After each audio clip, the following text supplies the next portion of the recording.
Assalamualaikum warahmatullahi wabarakatuh. Perkenalkan, saya Anissa Khaira, NIM 2031 10122 dari kelas 3A, mahasiswa D3 Keperawatan Padang, Poltekkes Kemenkes Padang. Nah, pada mata kuliah Kegawat Daruratan dan Manajemen Bencana dengan dosen Bapak Tasman, SKP MKEP SPKOM. Baiklah, pada video pembelajaran kali ini, saya akan membahas tentang mitigasi bencana, sistem penanggulangan bencana terpadu, dan triase bencana. Nah, sebelum kita masuk ke mitigasi bencana, kan lebih baik kita membahas kembali konsep bencana. Bencana adalah peristiwa atau rangkaian peristiwa yang mengancam dan mengganggu kehidupan dan penghidupan masyarakat yang disebabkan baik oleh faktor alam, non-alam maupun oleh faktor manusia, sehingga mengakibatkan timbulnya korban jiwa manusia, kerusakan lingkungan, kerugian harta dan benda, dan dampak pada psikologis, menurut Undang-Undang RI Nomor 24 Tahun 2007. Nah, untuk jenis-jenis bencana ada 3. Yang pertama bencana alam, bencana non-alam, dan bencana sosial. Untuk bencana alam, yaitu bencana yang diakibatkan oleh alam, seperti adanya tsunami, tanah longsor, gunung meletus, banjir, kekeringan, angin topan, dan lainnya.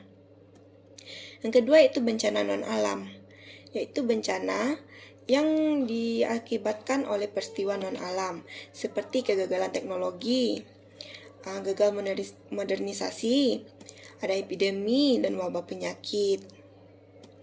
Yang ketiga yaitu bencana sosial, yaitu serangkaian peristiwa yang diakibatkan oleh manusia yang meliputi konflik sosial antar kelompok dan antar komunitas masyarakat dan teror. Nah, selanjutnya kita masuk ke mitigasi bencana. Mitigasi adalah upaya mengurangi risiko bencana sehingga memperkecil jumlah korban dan kerugian.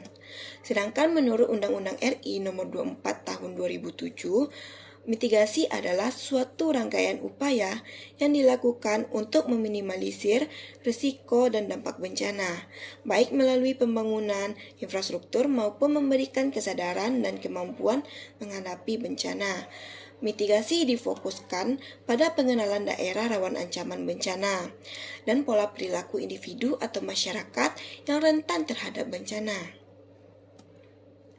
Nah, untuk tujuan mitigasi yang pertama yaitu meminimalisir risiko korban jiwa. Yang kedua, meminimalisir kerugian ekonomi. Ketiga, meminimalisir kerusakan SDA. Selanjutnya, sebagai pedoman pemerintah untuk perencanaan pembangunan untuk meningkatkan kesadaran masyarakat dalam menghadapi risiko dan dampak bencana dan membuat masyarakat merasa aman dan nyaman. Nah, untuk jenis-jenis mitigasi ada 2. Yang pertama, mitigasi struktural, yaitu upaya mengurangi risiko bencana dan melakukan pembangunan sarana dan prasarana fisik dengan spesifikasi tertentu dan memanfaatkan teknologi. Nah, contoh dari mitigasi struktural ini seperti adanya pembangunan kanal khusus untuk mencegah banjir, adanya penggunaan alat deteksi aktivitas gunung berapi, dan adanya struktur bangunan tahan gempa, dan serta penggunaan sistem peringatan dini untuk tsunami. Yang kedua yaitu mitigasi non-struktural, yaitu upaya mengurangi dampak bencana yang mungkin terjadi melalui kebijakan dan pembaruan tertentu. Nah, contohnya yaitu larangan membuang sampah sembarangan. Yang kedua, mengatur tata ruang kota. Ketiga, mengatur kapasitas pembangunan masyarakat. Nah, untuk prinsip-prinsip mitigasi, yang pertama yaitu bencana itu harus dijadikan pelajaran bagi mitigasi selanjutnya. Mengapa? Karena jika kita belajar dari bencana yang telah lalu, maka untuk bencana yang akan datang kita paham. Kita tahu apa yang akan kita lakukan terhadap bencana seandainya bencana itu terjadi lagi, karena kita sudah belajar dengan bencana yang terlebih dahulu. Sehingga untuk bencana yang akan datang kita sudah mantap untuk mengantisipasinya dan meminimalisirnya. Nah, yang kedua, mitigasi membutuhkan kerjasama berbagai pihak. Yang ketiga, mitigasi dijalankan dengan aktif, jangan dijalankan setengah-setengah. Keempat, mendahulukan kelompok rentan. Mengapa? Yaitu untuk menghindari korban jatuh lebih banyak. Selanjutnya, mitigasi harus terus dipantau dan dievaluasi agar hasilnya efektif. Nah, selanjutnya yaitu sistem penanggulangan bencana terpadu. Sistem penanggulangan bencana terpadu berlandaskan kepada Pancasila dan Undang-Undang Dasar Negara Republik Indonesia tahun 1945, yang mana prinsip-prinsipnya yaitu cepat dan tepat, prioritas, koordinasi dan keterpaduan, berdaya guna dan berhasil guna, transparansi, akuntabilitas, kemitraan, pemberdayaan, non-diskriminatif, dan non-proletisi. Nah, penanggulangan bencana memiliki azas kepada yaitu kemanusiaan, keadilan, kesamaan kedudukan dalam hukum dan pemerintahan, keseimbangan, keselarasan dan keserasian, ketertiban dan kepastian hukum, kebersamaan, kelestarian lingkungan hidup, dan ilmu pengetahuan dan teknologi. Nah, tujuan dari sistem penanggulangan bencana ini yaitu yang pertama, memberikan perlindungan kepada masyarakat dari ancaman bencana. Yang kedua, menyelaraskan peraturan perundang-undangan yang sudah ada. Yang ketiga, menjamin terselenggaranya penanggulangan bencana secara terencana, terpadu, terkoordinasi, dan menyeluruh. Menghargai budaya lokal, membangun partisipasi dan kemitraan publik serta swasta, serta mendorong semangat gotong royong, kesetiakawanan, dan kedermawanan, menciptakan perdamaian dalam kehidupan bermasyarakat, berbangsa, dan bernegara. Nah, untuk sistem nasional penanggulangan bencana di Indonesia, nah untuk lebih jelasnya kita bahas yang pertama yaitu perencanaannya, yaitu mengacu pada Peraturan Pemerintah Nomor 21 Tahun 2008, yang mana disusun berdasarkan hasil analisis risiko bencana dan upaya penanggulangannya. Nah, disusun untuk jangka waktu 5 tahun dan ditinjau kembali setiap 2 tahun atau ketika terjadi bencana. Langsung dikoordinasikan oleh BNPB dan BPBD. Nah, yang kedua kelembagaannya yaitu menurut Undang-Undang Nomor 24 Tahun 2007 untuk kelembagaan sistem penanggulangan bencana ada BNPB dan BPBD, yang mana BNPB ini yaitu yang berada di pusat. BNPB memiliki tugas yang pertama, membantu Presiden Republik Indonesia dalam mengkoordinasikan pelaksanaan kegiatan penanggulangan bencana dan kegawat daruratan secara terpadu. Nah, untuk fungsi BNPB, yang pertama, merumuskan dan menetapkan kebijakan penanggulangan dan penanganan pengungsi secara cepat, tepat, efektif, dan efisien. Nah, untuk BPBD yaitu yang berada di daerah, yang mana fungsinya yaitu satu, merumuskan dan penetapan kebijakan penanggulangan bencana dan penanganan pengungsi dengan bertindak cepat, tepat, efektif, dan efisien. Nah, untuk tugas BPBD yaitu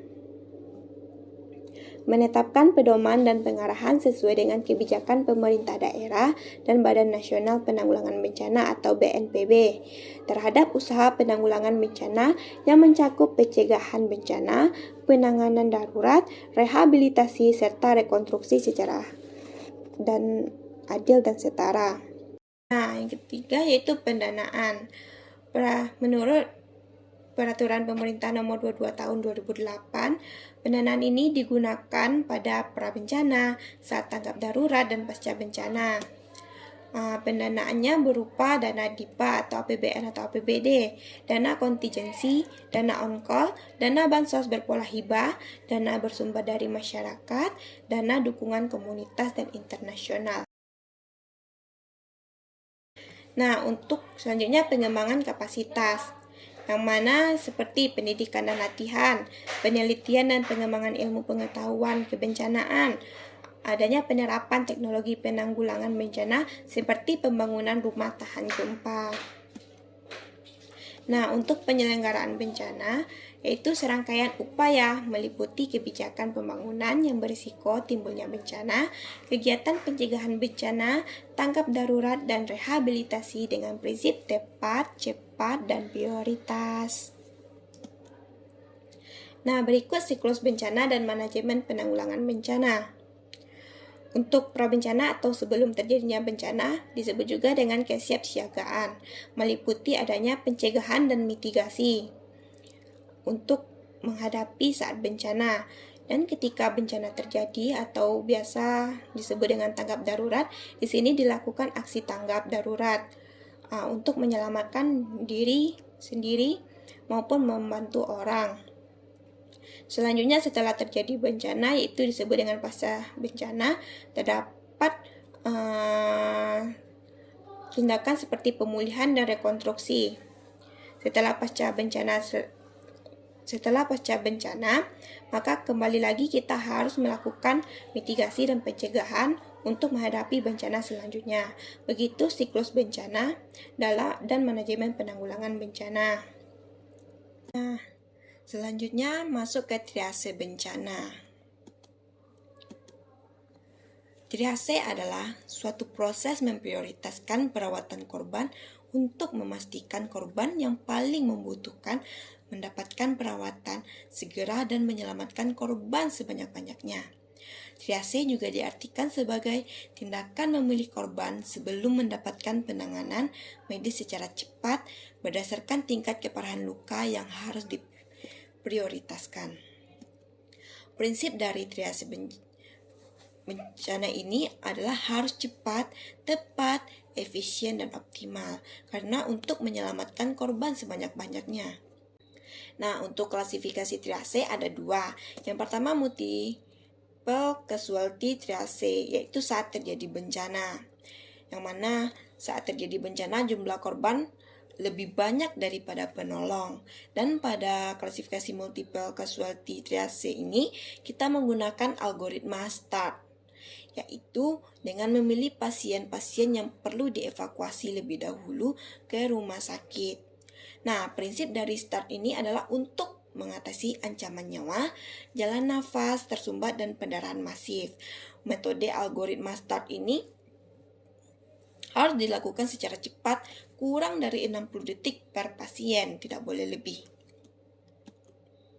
Nah, untuk klasifikasi dari START ini yang pertama yaitu untuk prioritas pertama yaitu warna merah, yaitu adanya gangguan pada ABC-nya, yaitu airway, breathing, dan sirkulasi. Yang kedua yaitu prioritas sedang, yaitu berwarna kuning, yaitu tanpa gangguan airway dan breathing, tapi bisa memburuk perlahan. Contohnya pada kasus fraktur femur terbuka. Yang selanjutnya yaitu prioritas rendah, yaitu warna hijau, yaitu korban dengan luka ringan, korban yang bisa berjalan. Dan yang keempat yaitu bukan prioritas, yaitu berwarna hitam, yaitu untuk korban yang sudah meninggal. Nah, untuk tahap metode triase START ini, simple triage and rapid treatment, ada 5 langkah, yaitu langkah 0 yaitu awal, langkah pertama airway, yang kedua breathing, dan langkah ketiga sirkulasi, dan keempat kesadaran. Berikut penjelasan dari tahap metode triase START ini. Nah, di sini para korban diminta untuk berkumpul di suatu tempat yang aman. Lalu kita lihat apakah penderita tersebut bisa berjalan atau tidak. Jika pasien mampu untuk berjalan, maka kita beri label warna hijau. Akan tetapi jika pasien atau korban tidak bisa berjalan, maka langkah selanjutnya kita harus memeriksa pernafasannya. Apakah dia masih bernafas atau tidak. Hal itu dapat kita lihat dari gerakan dinding dadanya. Jika pasien tidak bernafas, maka kita harus segera membuka jalan nafasnya. Di sini ada dua kemungkinan. Jika pasien setelah dibuka jalan nafasnya masih belum bernafas, maka pasien akan dikategorikan hitam atau meninggal. Sedangkan ketika sudah diberi ketika kita sudah membuka jalan nafasnya dan pasien bernafas kembali, maka kita kategorikan ke warna merah. Nah, jika pasien bernafas tadi, kita lihat langsung kita maju ke langkah selanjutnya, yaitu kita lihat frekuensi pernafasannya. Jika frekuensi nafasnya lebih dari 30 kali per menit, maka langsung dikategorikan merah. Dan jika kurang dari 10 kali per menit, juga dikategorikan merah. Mengapa? Karena bisa yang kurang dari 10 kali per menit itu mengalami cardiac output, sedangkan lebih dari 30 kali per menit bisa mengalami distress pernafasan. Pasien korban tersebut sudah mengalami distress pernafasan. Akan tetapi jika pernafasan pasien 10-30 kali per menit, maka langkah selanjutnya kita lakukan pemeriksaan pada kapilernya. Pertama, kita periksa CRT pada pasien tersebut. Jika CRT-nya lebih dari 2 detik, maka kita langsung kategorikan ke warna merah. Akan tetapi jika kurang dari 2 detik, maka kita lanjut ke tahap selanjutnya, yaitu pemeriksaan status mental. Namun, jika pemeriksaan CRT tidak memungkinkan, kita dapat memeriksa nadi pada korban tersebut. Jika nadinya teraba, maka kita lanjut ke tahap selanjutnya, yaitu pemeriksaan status mental. Kan tetapi jika nadinya tidak teraba atau lemah, langsung kita masukkan ke kategori merah. Nah, untuk pemeriksaan status mental, kita dapat memberikan perintah sederhana kepada korban, seperti mengangkat tangan, membuka mata, berbicara. Nah, ketika pasien tidak mampu untuk mengikuti perintah sederhana tersebut, maka dapat kita kategorikan ke warna merah. Nah, jika pasien mampu untuk mengikuti perintah sederhana tersebut, maka pasien kita kategorikan ke warna kuning. Nah, begitulah pelaksanaan langkah-langkah dari metode START pada triase bencana. Selanjutnya yaitu klasifikasi yang kedua dari klasifikasi triase, yaitu triase di rumah sakit, yaitu sistem triasenya IGD menggunakan algoritma ESI.